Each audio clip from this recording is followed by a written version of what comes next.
add logo in your Gamma app. So first of all, go ahead and Google Gamma and then make sure you are signed into or logged into Gamma.app.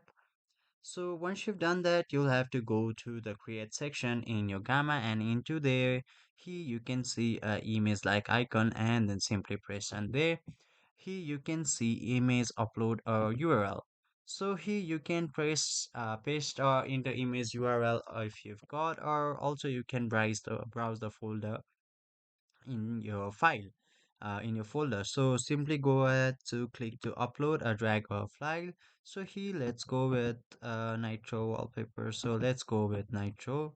So let's press on open and then it will simply open. So it says this is uploading. Don't close the window until the upload is complete. So here you can simply go ahead and then you can also place the alignment, horizontal alignment, the middle alignment, and the right align.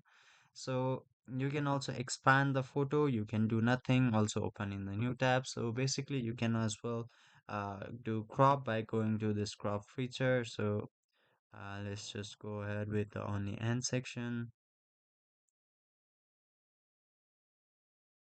So here you go, simply press and enter, and then your logo is created according to your wish. So that's how you do it in Gamma. Hopefully it was helpful. Thank you.